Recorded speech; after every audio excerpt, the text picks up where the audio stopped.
Hello, everyone. How are you doing? And welcome to another episode of the Dr. Will Show. I am your host, Dr. Will, and I have with me a man who truly needs no introduction, Eric Sheninger. How are you doing, Eric? Will, I am doing fantastic. You know, as I said off air, this conversation has been 5 years in the making, and I had to beg, barter, and trade to get here. But Will, I am here and I'm excited. Awesome. Thank you for saying that. The check is in the mail. You just elevated my speaking just by you blessing me like that. It's just there. Before we start, I want to share a gem with you. We had a teacher PD break, sort of a PD day before the students came as we came back from the Christmas break. And before, they didn't have the instructional technologists on the calendar. So I was having conversations with Melissa Atkins, huge fan of yours, who's an instructional technologist in Lamar County, in a neighboring school. And so during that, our instructional technologists met with theirs to kind of share, since neither of us were on the calendar. And she talked about how when you came here to Mississippi and spoke, how you rejuvenated her spirit and rekindled her fire for education. You know, I need her to tell that to my wife about how I do all those things that are humbling to me, and that she's just like, you're away all the time. But you know what, on a serious note, that is kind of like the work. I mean, that really is the best compliment one could get. I mean, we work so hard to provide impact to our kids. And I really look at myself now as still an educator, trying to impart what little knowledge I have through experiences that I'd like to think help transform the school that I was in. But hearing things like that really fuels my passion for the work that I do and the work that we all do to improve education for our kids. Awesome. Awesome. So for those who are watching the show, and for some reason, they don't know who you are, and I don't know why they wouldn't know who you are, Eric. Will you please introduce yourself? Well, my name is Eric Sheninger. First and foremost, I am a father and a husband, and I am a former science teacher, administrator, principal. My long story short, I did not believe in technology. I wrote the policies to block and ban social media in my district. I ran around taking devices from kids. In 2009, I had an epiphany when a kid told me school stunk. And a couple days later, I read an article about Twitter. Bam! Everything changed. But really what happened was, I was blinded by my own fixed mindset. And in 2009, I learned how to unlearn and relearn. Social media provided a doorway to a whole new world that I never knew existed. And from that point on, I worked smarter to become more effective and efficient, and really worked collaboratively with an array of stakeholders to transform the teaching and learning culture in my former school, and in turn also transform my leadership style. And that really has resulted to my school doing some amazing things, not because of me, but because my teachers and students and administrators embraced different and better. And through that, we blogged, we tweeted, we shared our work, our assessments. We basically created a digital footprint, an identity for our school, and that got us a lot of attention. And after 4 books, 2 more to come, speaking all over the world, which I'm blessed to do, here I am today. Awesome. Awesome. And thank you for gracing the Dr. Will Show with your magnificent presence. No, the honor is all mine, Will. And you know that because I had to beg you to get me on the show. I don't know where you get that from, Eric. I don't know where you get that from. You're going to make people think that, I've been dodging you, and that, no, you have been dodging me. Come on. I know it. Your wife knows it. Everyone knows it, but that's okay. We don't need to talk about that. He's keep going after me today. So the reason I definitely wanted to have you on the show is because, as you know, the landscape of education is just totally evolving, and more technology is just coming through the door, and it's just flooding in, and BYOD, one-to-one, and you have a lot of principals and superintendents who this stuff is coming in and they have absolutely no clue. And so let's begin by defining digital leadership. And why is it so critical to the success of a school and a district in this digital age? Well, let's take a step back and let's just look at leadership. Leadership is leadership. When we think about, what we have to do, the concept of leadership is no different today than it was years ago. The difference is that with all of these evolving technology, we need to rethink our core focus and evolve and change with the times. So as we think about, having our heads in the sand and thinking that technology is going to pass, we're really naive in the sense that our school world has, in some cases, become the opposite of the real world.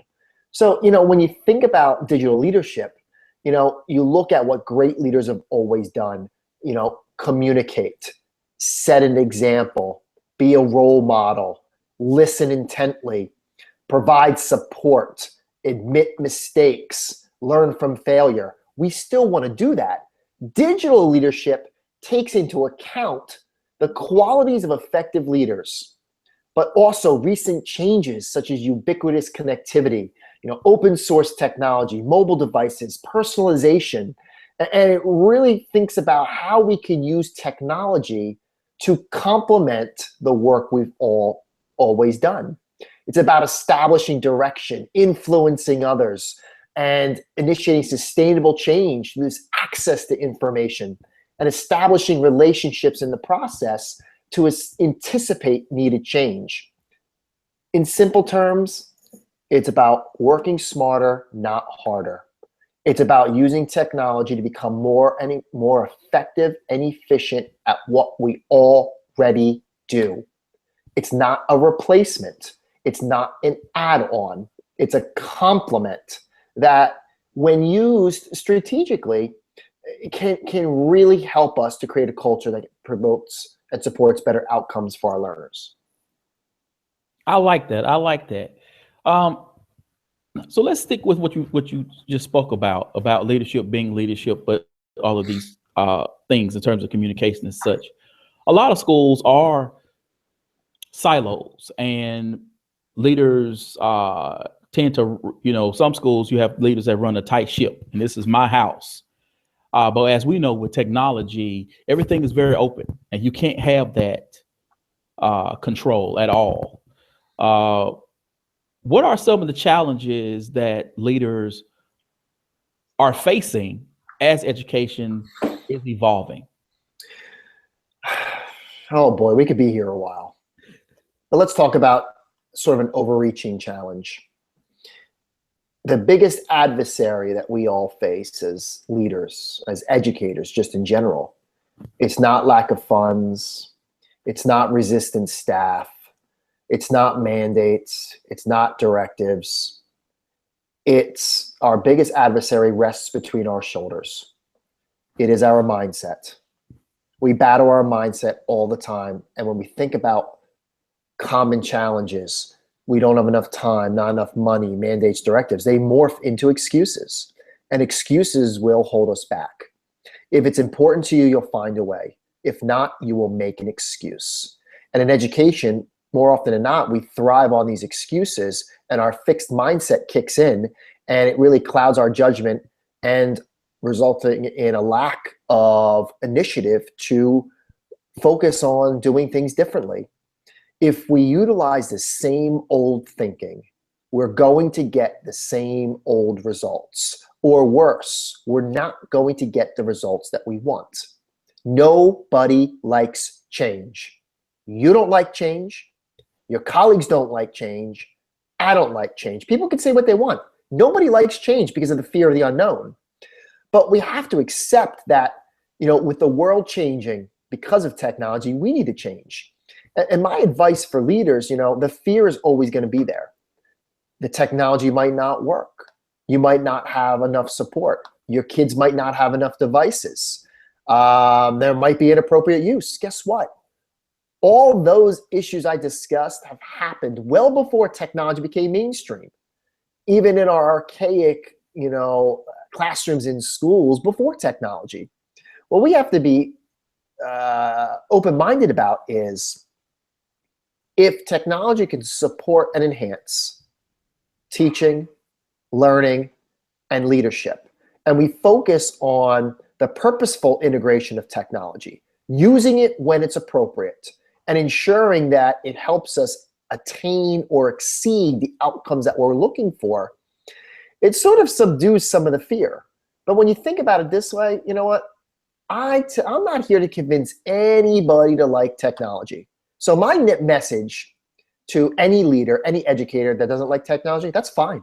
You don't have to like it, but you do have to accept the fact that A, it is here to stay, and B, it does enable some exciting changes that can help us move from business as usual to business as unusual when we think about instructional design, pedagogy, assessment, how we communicate, how we tell our story, how we transform learning spaces and environments, how we grow professionally, and how we can seek opportunity, learn like never before. I can go on and on and on. So that mindset shift is, let's think about all the positive ways that it can improve what we do. And let's focus on using it the right way, not just for the sake of using technology, check off a box, to say I'm a Google certified innovator, I'm an Apple distinguished school, does not matter. But I will say this, and then I'll end my rambling sermon, is we often think as leaders, as educators, as administrators, what we want out of technology, the role that we see it in our schools. But as leaders, we have to take that step back, because leadership is not about position, power, or title. It's about action. And we need to think about, who does it really matter to? We got to start asking better questions. But before that, we got to ask our students, how do they want to use technology to improve learning in their classrooms, in their buildings? And I think so often we put so much emphasis on what we want as adults that we lose our focus and our drive, the reason why we went into education, and that was to make a difference and impact the lives of kids. You're bringing it today, Eric. You're bringing it. I'm gonna have to charge people for this show. Another thing we see, there are a lot of great schools out there, contrary to what the media and politicians will say. And in some of those great schools, they have great test scores, and their students are graduating and they're going on to some really good colleges and universities. And those teachers and even those school leaders are saying, hey, by all metrics that we in this country tend to judge schools by, they are doing well, extremely well. And so why, and they're going to ask, and they say this, why should we change when we are already doing well? Our test scores are here. Our kids are getting into Harvard, MIT, University of Michigan. Why should we change? You kind of answered that question yourself in part when you talked about silos. Because of our silo mentality, we rarely look beyond our walls to really determine how well we're doing. And achievement, I'm not saying it's not important, but it does create a false dichotomy in terms of what success really looks like, what success really means. And, I like to provide some, data when I present, and the data is talking about predictions for the incoming, next few years.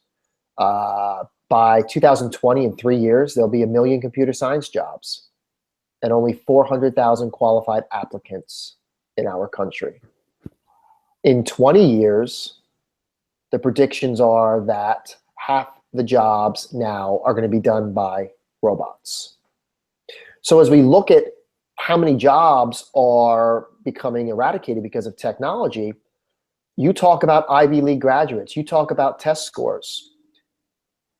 Is that really a great indicator of how well those kids who can do well on a test will perform in a world that we don't even know what it's going to look like? So I think that when we think about success, I often in presentations ask leaders, schools, how well have you changed to better meet the needs of your learners? And I use today's meet, and here's what I see on the list. I see Google Classroom, Google Apps, Kahoot, interactive whiteboards, bring your own device, one-to-one.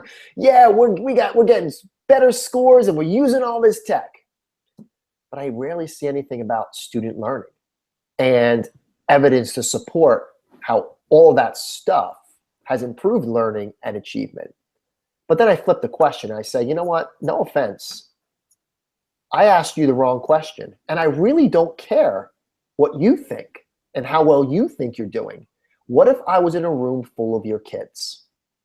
And what if I asked your kids that same question? How well is your school, district meeting your needs? Even high-performing kids, most high-performing students will succeed in spite of their school. And let's be honest, the kids that have two parents at home, the kids that are being pushed to study and go through the motions. But what about those kids that don't care about the tests, that don't care about the curriculum, that don't care about college?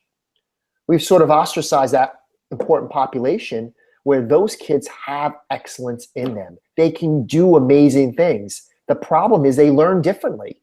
They don't learn the same way as other kids. And those kids, I'll tell you what, I'm most in awe of those kids with this current system doesn't work for, because they can do things that I can't do. I've watched students in my former school build working computers out of the spare parts we were throwing out. And they built those computers out of cardboard box frames. And these students were classified with learning disabilities. No, we classified them as having a learning disability based on the system that we have conformed to.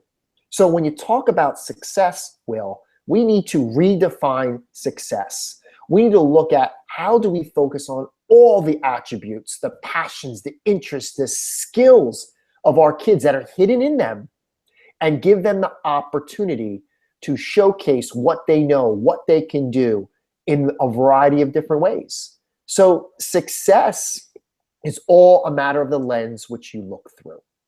And if we only look through the success lens based on achievement, we tend to forget about the marginalized group that will never be able to conform and perform that way. And that is, that's not fine. So I think as schools, we want to still focus on achievement. I get that.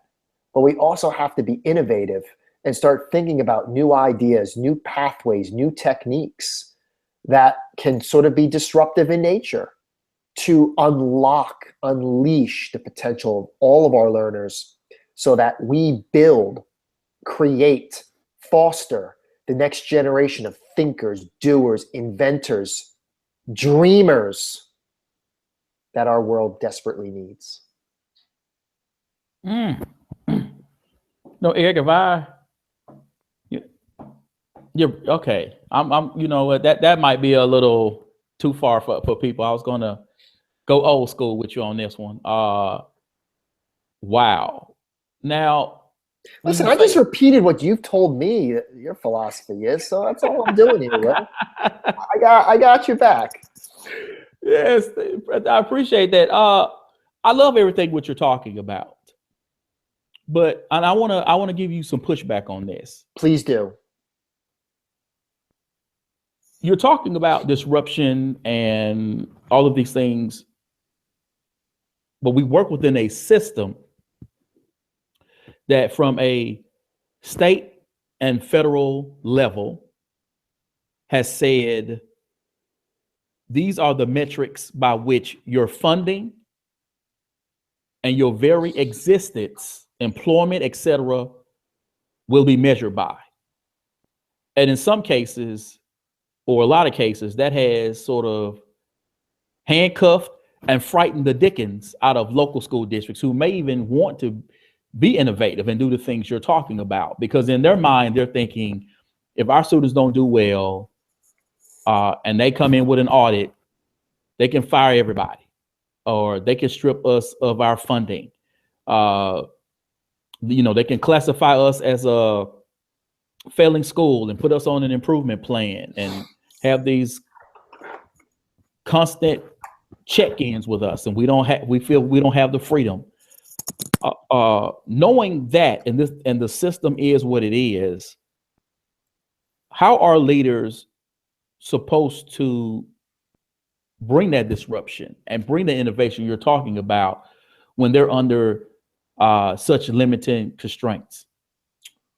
Ms. Johnson notes down, Will, because I'm going to push back against you and what you just said, and maybe it's going to get you to rethink your question.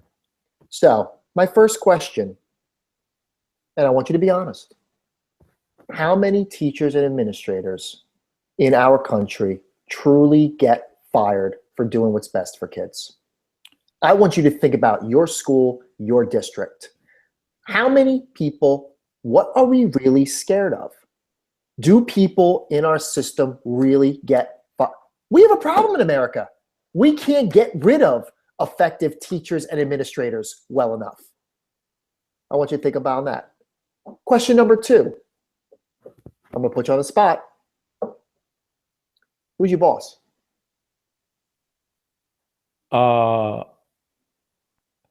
Immediately, I would say my tech director, but I'm assuming you're thinking my boss are the kids.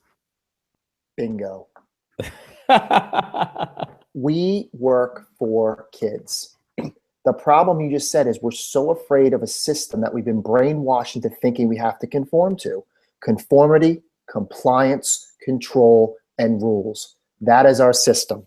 My public school in New Jersey had to play under the same federal rules and different state rules than yours in Mississippi. But my school, other schools across the country have been innovative. There are examples of innovation, disruptive innovation and leadership across our country in schools that have to play by the same rules. Oh, I can't do it because of the curriculum. Well, listen, we were Common Core. Common Core is not curriculum. The standards are what they are. We're not told how to teach the curriculum. We have to address the curriculum. How you go about doing it is your decision. And some will use that as a crutch. Well, we can't do this and that. No, we use the excuses that we've fallen back on as to why we can't do certain things. Is there equitable funding? No. But are there ways to get around that? Yes. You can implement bring your own device. You can reach out, write grants, reach out, form partners in the local community. So I'm not saying it's easy. I told you before, nobody likes change. And there's nothing about change that is easy. But let's go back to what I said. If our kids tell us that they don't feel school is meeting their needs and we do nothing about it, what does it say about us? Are we more concerned about our job, our paycheck, or are we more concerned about building a better future through our youth who's going to be able to solve some pressing problems that are going to impact every single one of us? And it comes back to the fact that we do not fire and get rid of teachers and administrators that do what's best for kids. Can we get slapped on the wrist? Yes. Yes. But fired? And and let's talk about failing schools, replacing entire staffs. How often does that really happen? And is that a knee-jerk reaction to misguided education reform efforts? It has very little to do with innovative practices and disruption, that has to do with a whole another facet of our system that's broke. So I look at it this way, you know, unless we're living under a rock, we know things have to change. And the beauty of it is, Will, there is excellent things happening in every single school, in every single district. There is.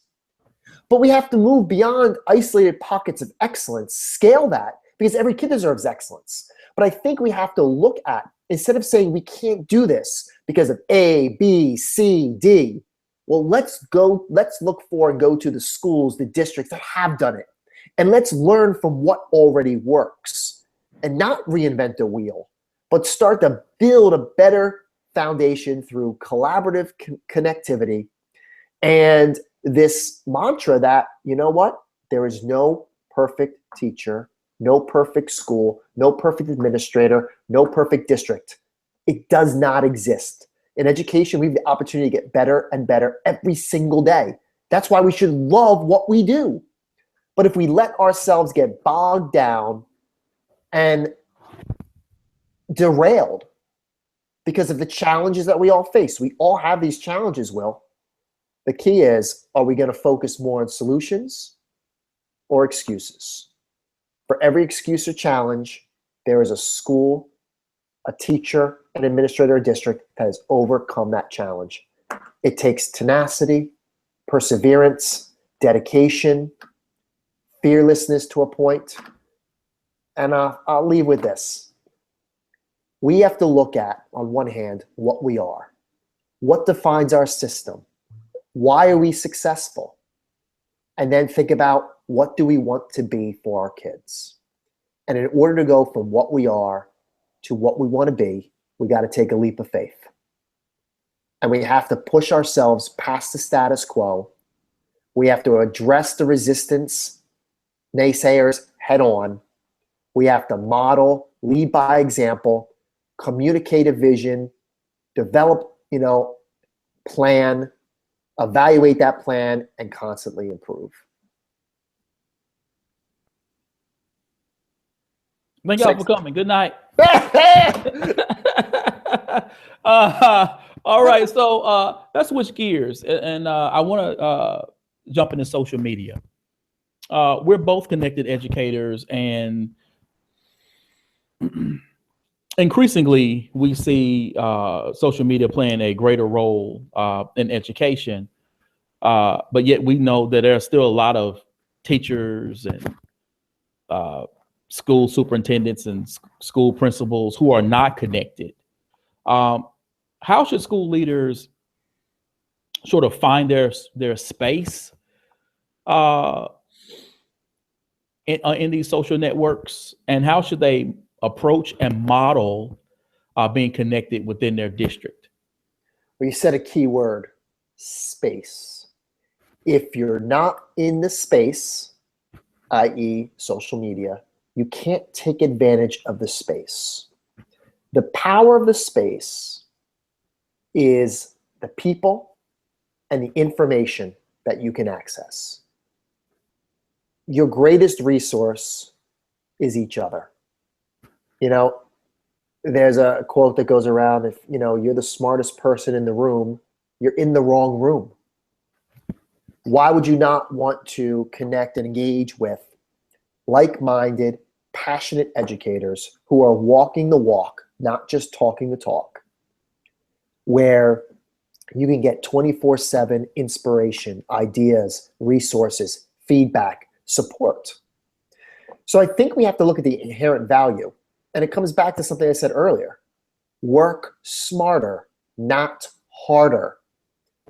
If you're going, bring your own device, bring your own technology, whatever you want to call it, you can connect with those schools and districts that have done it years before you, that have been successful, that have gone through the pain points. You can get their policies, example lessons, policies, procedures, and use that and create your own. Bring your own technology, bring your own device. So I think the advice is showing people the impact that it has. For me, I got on to be a better communicator. You will not find an effective leader who is not an effective communicator. Digital leadership is about meeting your stakeholders where they're at, engaging them in two-way communications to build better relationships with your families. So I looked at leadership, and everything comes back to leadership, Will. Social media complemented, supported, enhanced my ability to lead. So I started there. Tweets about student achievements, staff accomplishments, sports scores, weather, news. But then my behavior shifted from communicator to lurking learner. There's a lot of creepy people out there that lurk, and that's fine. But I think the real power of social media is how we as adults can take ownership over our learning and get real-time information anywhere, anytime, from anyone that we want. And I think that once we start to see those benefits like we have and model that and point people in the right direction, people will find their own way very, very quickly. And then they'll start drinking the Kool-Aid, because every connection you have becomes exponential and just keeps growing and growing and growing, like dendrites in our brains are supposed to if we're using them properly. Cool.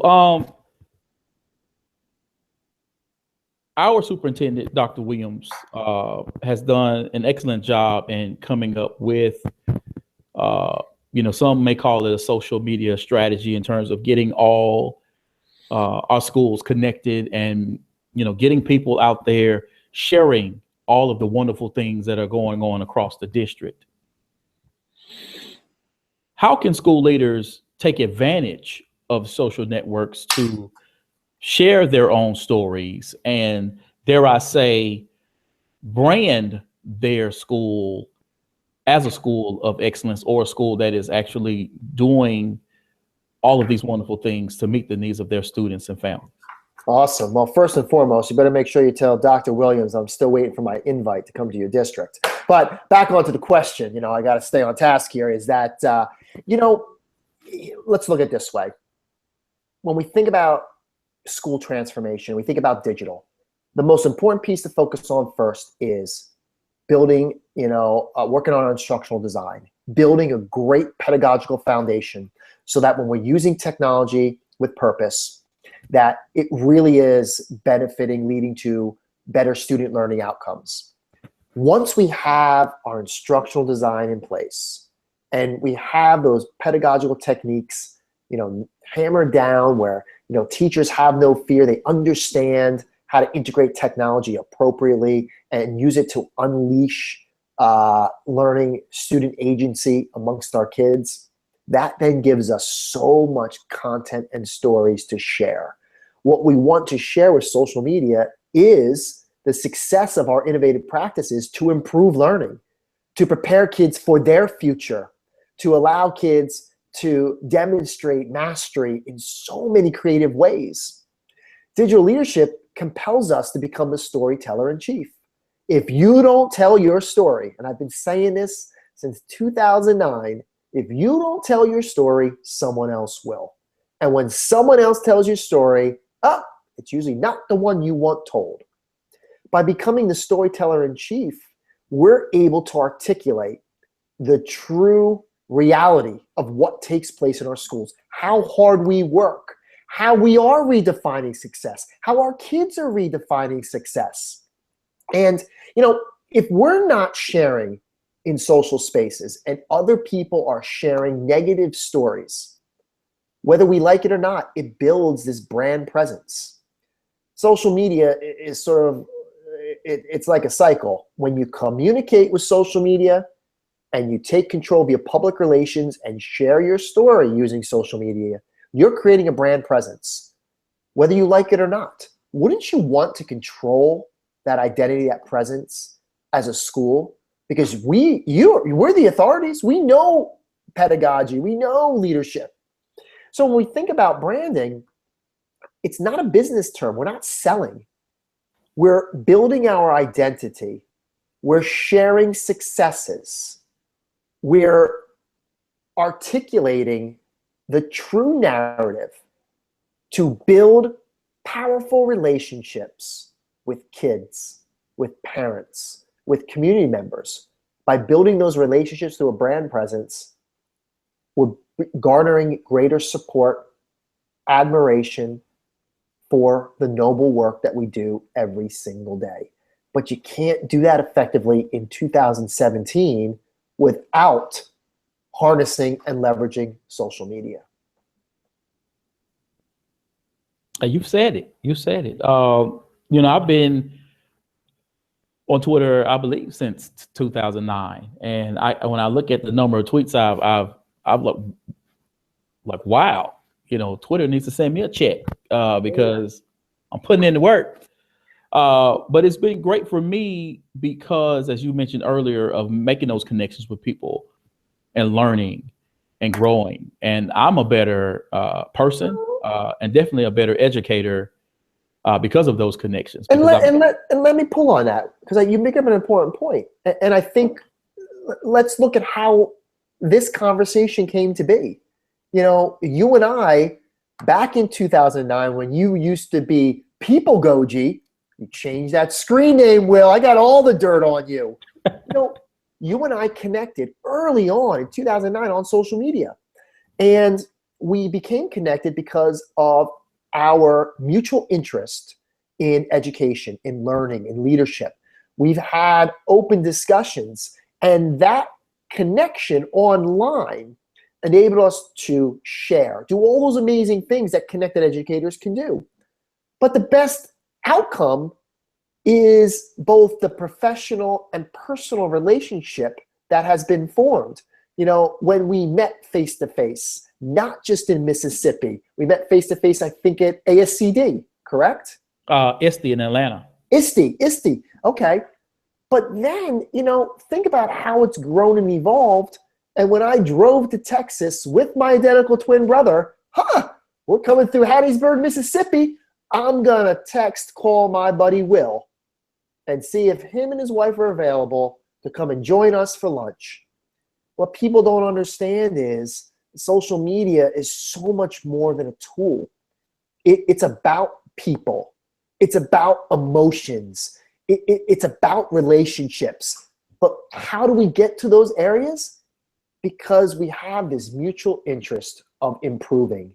We don't find the time, we make the time. And I think the common bond that holds us all together, that I think everyone needs to realize, is we want to make learning real for our kids and for the adults that we work with, for each other. And when I mean real, relevant, engaging, authentic, lasting, real learning. And that's that common bond, the glue, I think, that holds us all together. So as you were mentioning that, the history that we and many, many, many others have shared, it really leads to those powerful relationships. And once we can converse like this as virtual colleagues, now, face-to-face colleagues, we can really have open and honest conversations and get that critical feedback that we desperately need in education to improve and get better. Now, before we go, I want your call to action for those leaders who know they need to change, but they don't know how to change, because we still have a system, whether it's in higher education, where the classes that they go to learn how to be a leader is still sort of focused in the traditional way of thinking and doing and leading. And then even in schools, some of the PD offered still is very top down and not involving teacher voice, student voice, community voice. Where do they go to learn to be an effective leader in this age we live in? And how do they take those skills and apply them in ways that they've never thought of? We don't know what we don't know. And you can't be a prophet in your own land in some cases. So first and foremost, I think that the best piece of advice, the free advice that I can give is to get connected, to start developing a personal learning network, to get past your perception of social media, of, it doesn't matter what you think of Twitter, Pinterest, Voxer, digital discussion forums, Facebook. Think about how you can use that tool to connect, engage with people on the same interests as you. I think another suggestion is to look at your leadership. And again, I'm gonna fall back on the pillars of digital leadership, because that's what guided me in terms of improvement, not just for me as a leader, but for my school. Think about student engagement, learning, and achievement. How might you improve that through the purposeful use of technology? Think about your learning spaces and environment. Think about where your kids are learning. Would you want to learn under those same conditions? Think about how you might be able to bring in real world tools to do real world work. How might you do that? Why do you want to do that? Think about how you grow professionally and how you can start transforming professional learning both in your school and on your own, personally. Are you an effective communicator? How might technology help? Do you control your story? Do your teachers, your students, parents, are they empowered to use tools to collaboratively share your story? What does your brand say when people think about your school, your mascots, your name? Are they thinking about, do these things resonate? All right, they got achievement down, interesting instructional practices, focus on innovation, quality administrators, teachers, preparing students for their future, partnerships. And then think about, lastly, opportunity. If opportunity doesn't knock, build a door. So I just went through those pillars as guidelines where it can give you a frame of reference. Student learning, learning spaces, environment, professional growth, communications, public relations, branding, opportunity. Those pillars sort of give us a frame of reference of where we can improve. We were already focused on that, or we should have been. And I think that too is, invest wisely in professional development. Do your homework. Find those individuals, those organizations that have people that have done the work, that have implemented the change. Think about those that don't just talk the talk, but have walked the walk. And then when you think about what you've learned in your own respective position, you need to set that example. Don't expect others to do what you're not willing to do. And that is the key when it comes to technology. If you want to use technology to improve learning and achievement, are you collaboratively building assessments with your staff? Are you sharing model lessons? Are you looking at data, especially that you collect through when kids are using technology? Are you setting that example? Are you modeling? I mean, those are some quick things that I would say to push. There's so many books out there. Maybe, Will, you know of some books that you can recommend in addition to some books that are out there that Will is going to tell you about. There's blog posts, so many amazing people, and I'm not going to drop names because then I'll forget somebody and my friends will get mad at me because I didn't say their name. But you can read Will's blog. You can watch Will's podcast and just think about connecting to people like Will and others and learning from them. I don't know, Will, I know you're trying to stop me so you can talk about those recommended books.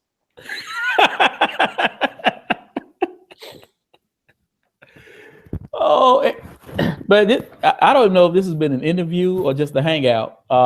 It's been a great time. It's been a great time. So of course, people, when you go to my blog, you are going to see the list of Eric's books, and I'm going to provide links to where you can go and purchase them. Eric, it has been awesome for you to be a guest on the show. And it's interesting because, someone told me, they said, well, why haven't you had Eric on your show? And that was me, Will. That was me, Will. That was my little voice in your ear all the time.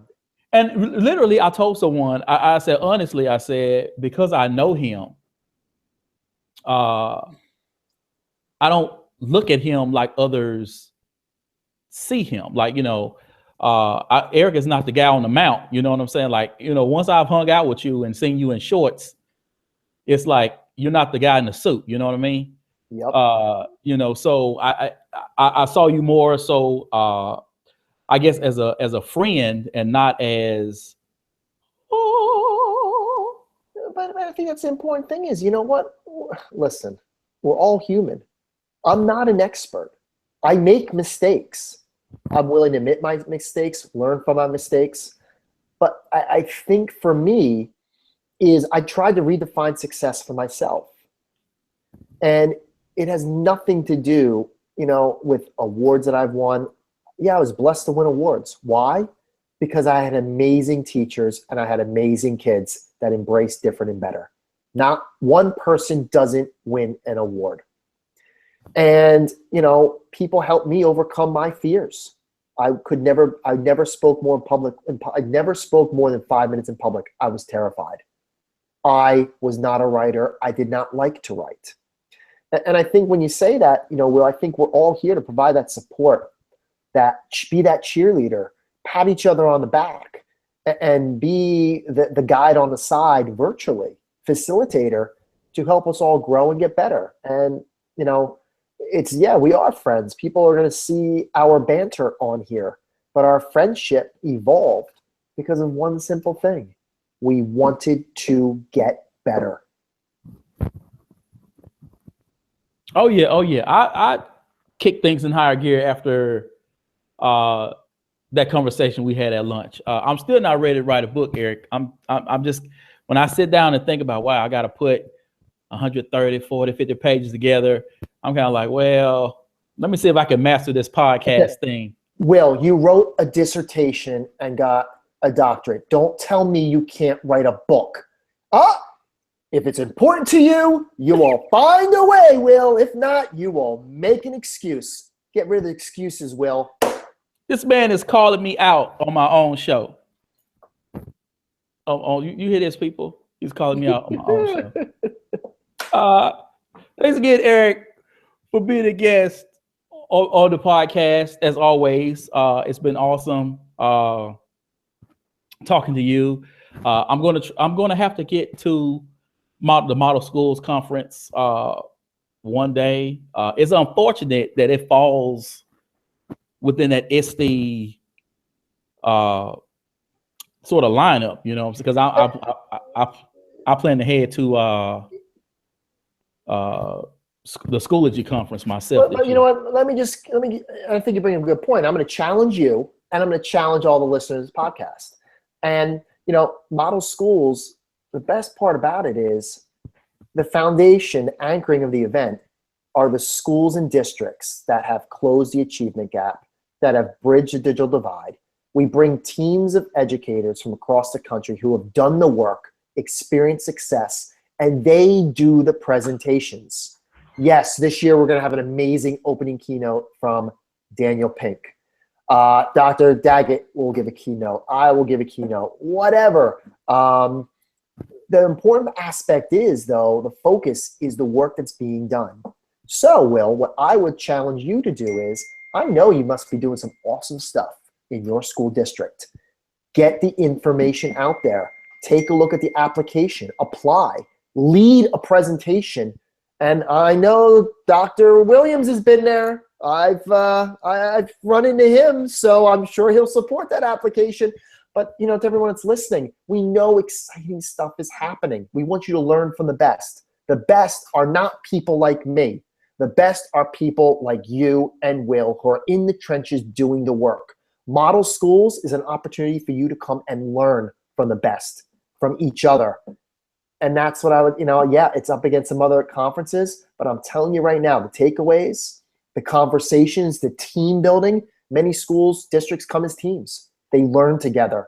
They socialize together. They build better relationships based on how do we improve learning for our kids. So I don't know, maybe I'm a little biased about model schools, but when you see the program, how it's put together, it's awesome. Putting the pressure on me, man. You're putting the pressure. It's called guilt, Will. I'm guilting you into it. Cool. Again, I do want to thank you, for the support that you've shown me over the years.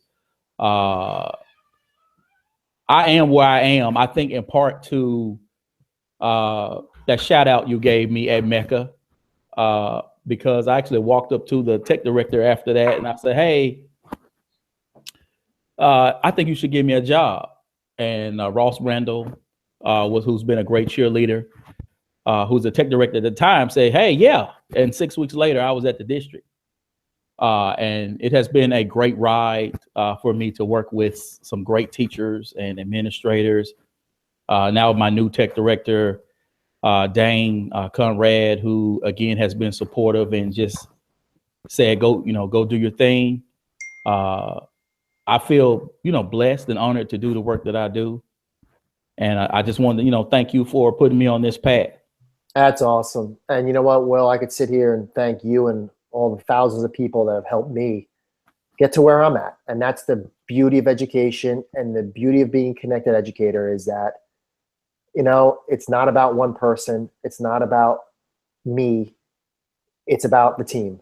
And our team now is not just our local districts, not just our local schools.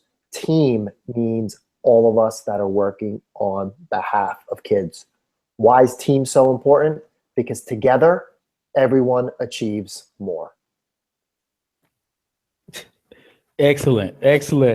So people, thanks again for watching the show and you're hearing Eric.